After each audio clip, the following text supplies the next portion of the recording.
The doctrine of the exemplary center is in a sense a theory of the nature and basis of sovereignty.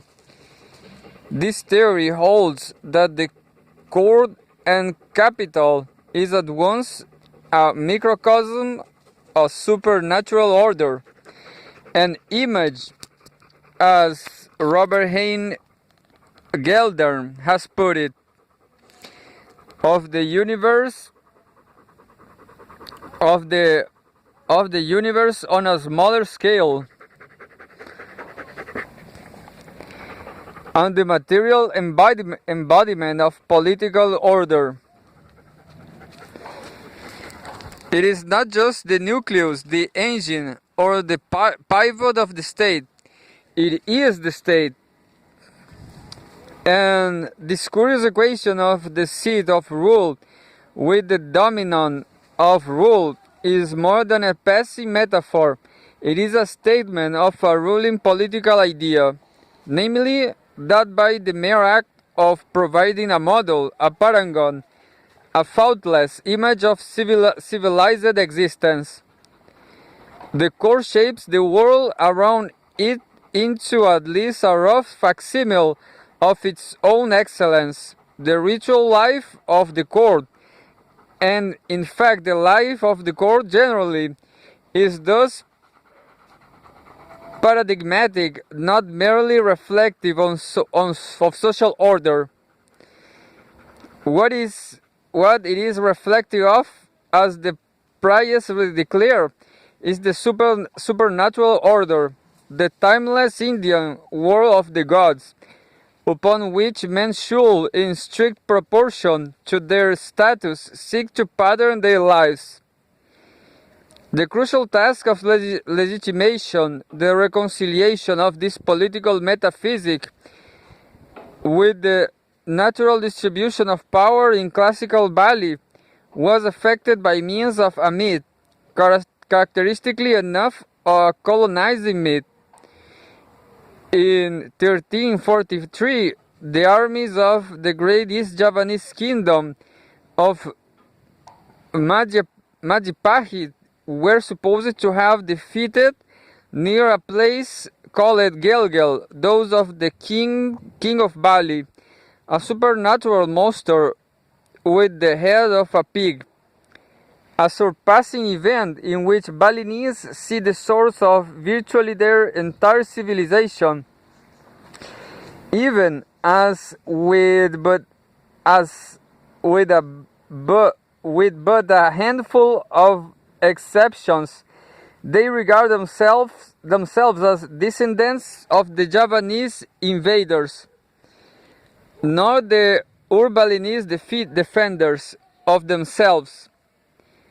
Like the myth of the founding fathers in the United States, the myth of the Majapahit conquest became the origin tale by means of which actual relations of command and obedience were explained and justified. Whatever scattered elements of genuine historicity this legend may have aside, and I have in any case given only the most schematized summary of what is a very involved and multiversional tale indeed. It expresses in the concrete images of a just so story the Balinese view of their political development. In Balinese eyes, the foundation of a Javanese court at Gelgel, where it is held, the palace, was designed to mirror in exact detail the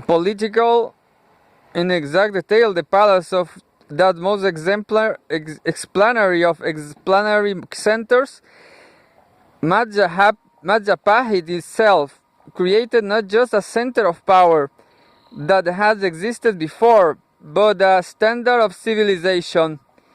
The Majapahit conquest was considered the great watershed of Balinese history, because it cut off the ancient valley of animal barbarism from the Renaissance valley of aesthetic elegance and liturgical splendor. The transfer of the capital and the dispatch of a Javanese noble draped with magical paraphernalia to inhabit it was the transfer of a civilization, the establishment of a core which, in the very act of reflecting divine order, generated human order. This reflection and this ordering were not, however, conceived to have maintained their purity and their force until the 19th century, but rather to have clouded and weakened as time passed. Despite the fact that they are both in a sense colonial myths, beginning with settlements from more cultured foreign shores, the Balinese conception of their political history does not, like the American, present a picture of the forging of unity out of an original diversity, but the dissolution of an original unity into a growing diversity, not a relentless process toward the good society, but a gradual fading from view of a classical model of perfection.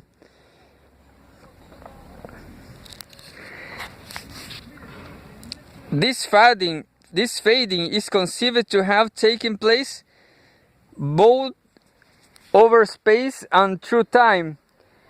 The notion, certainly incorrect, is that during the Gelgel period, from about 1300 to about 1700, Bali was ruled from a single capital, but that after that period a series of revolts and fissions took place, leading to the establishments of capitals in each of the major regions, as lesser members of the royal house fled to them to set up shop as exemplary rulers on their own. In turn, splinters from these splinters led to tertiary capitals in the regions of the various secondary capitals, and so on. If not quite ad infinitum, very nearly so. Details aside, the final, that is 19th century, result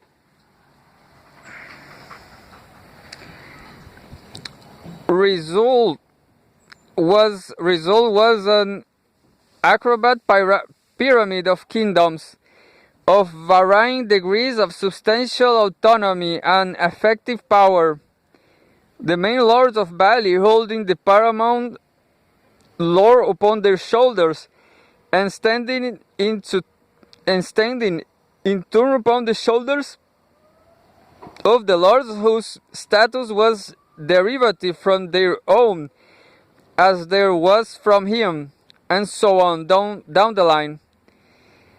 The exemplary center among exemplary centers was still Gelgels, or rather its direct heir, Klung Kung, its radiance dimming naturally as it diffused through this progressively coaster medium. More than that, however, its own luster weakened as its pristine concentration of charisma, brought as a package of Java, diffused out into these lesser centers. The general picture is one of an overall decline in status and spiritual power, not only of peripheral lines as they move away from the core of the ruling class, but of the core itself as the peripheral lines move away from it. Through the course of its development, the exemplary force of the once unitary Balinese state weakened at its heart, as it tightened at its edges. Also, the Balinese think, and it is this dying fire view of history which permeates actually into the very corners of Balinese society, that I refer to as the concept of sinking sinking status. Yet this was not felt to be an inevitable deterioration, a predestined decline from a golden age. For the Balinese, the decline was the way history had happened to happen, not the way it had to happen. And the efforts of men, and especially of their spiritual and political leaders, ought consequently to be directed neither towards reversing it, which as events are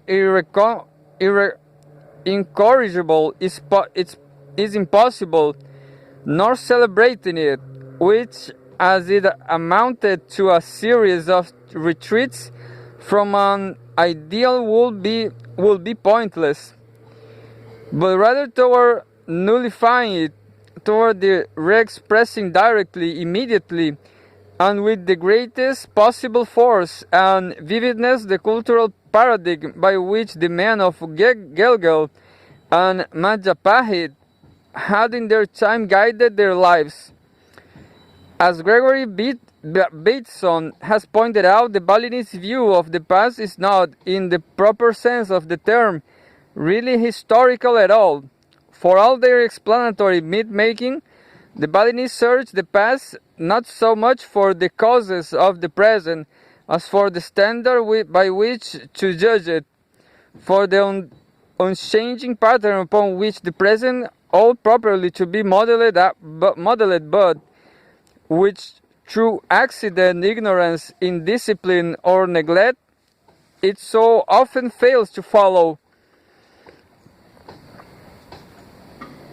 This almost aesthetic correction of the present, of the basis of what the past had at one point been, the Lord sought to affect through the holding of great ceremonial tableaux.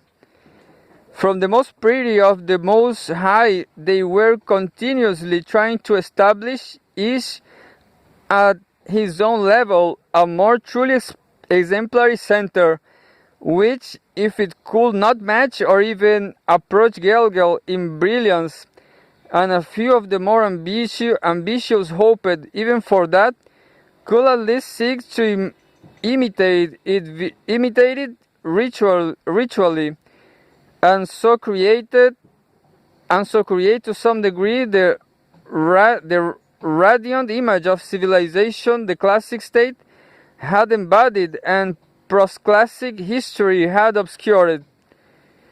The expressive nature of the Balinese state and of the political life it supported was apparent through the whole of its known history, for it was always pointed not towards tyranny, whose systematic concentrations of power it was hopelessly incompetent to affect, not even very methodologically toward government, which is pursued indifferently and even hesitantly, but rather toward spectacle, toward ceremony, toward the public dramatization of the ruling obsessions of Balinese culture, social inequality and status pride. It was a theater state in which the kings and princes were the impresarios, the priest, the directors, the peasantry, the supporting cast, stage crew, and audience.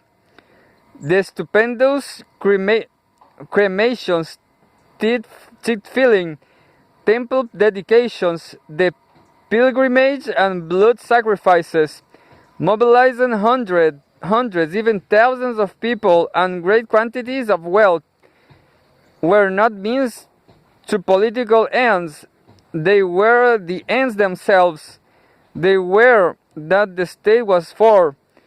Court ceremonialism was the driving force of court politics. Mass rituals was not a device to shore up the state. The state was a device for the enactment of mass ritual. The governed was not so much to choose as to perform. The ceremony was not form but substance. Power served pump, not pump power. Turning the social framework which was resigned to support this effort, but in fact acted more to undercut it, I shall have to be even more ruthless in reducing facts to their shadows, for classical Balinese political institutions were about as complicated as such institutions can get and still function. But the main point to grasp about the Balinese state as the concrete structure of authority is that far from conducing toward the centralization of power, it conduced and mightily toward its dispersion.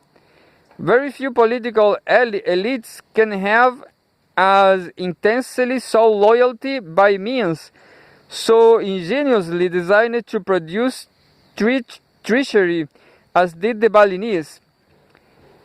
In the first place, the elite itself was, as I have indicated, not an organized ruling class, but a crowd of intensely competitive sovereigns, or rather will be sovereigns. Even noble lineages, the various royal houses which formed the various courts, were not solidary units, but were faction-ridden factions, collections of sublineages, and sublineages each intent on weakening the others to its own profit. In the second place, most effective government in the proper sense of the term was local. Hamlets not only had written constitutions, popular councils, and executive arms, but they resisted quite effectively court participation in local affairs. Irrigation was in the hands of a separate, also local corporate body, of which there were hundreds over the countryside, and rather than lead to the development of a centralized bureaucracy to manage waterworks, this system effectively precluded the emergence of such a bureaucracy. Local lineages, temple congregations, voluntary groups were equally autonomous, equally jealous of their right vis-a-vis both on one another and the state. In the third place, the structural ties between the state, that is, any particular court, and this complex of local institutions, the village, if you will, were themselves multiple and non-coordinate. The three main obligations laid by the gentry of the peasantry, military ritual support, land rent, and taxation, were not fused but distributed among three different sorts of ties. A man might well owe ritual and military support to the one lord, render rent to a second, and pay taxes to yet a third. Even worse, such ties were not, for the most part, territorially concentrated, so a man and his neighbor, who might well be his brother, could and often did owe political alliance to different lords. But to break this off before we disappear into the enchanted woods altogether, the point is that supralocal political organization in Bali did not consist in a neat set of hierarchically organized sovereign states, sharply demarcated from one another and engaged in foreign relations across well-drawn frontiers. Still less did it consist in any overall domination by a single-centered apparatus state, under an absolute disposed, hydraulic or otherwise. What it consisted was an extended field of highly dissimilar political ties, thickening into nodes of varying size and solidity and strategic points on the landscape, and then thinning out again to connect in a marvelously convoluted way virtually everything with everything else.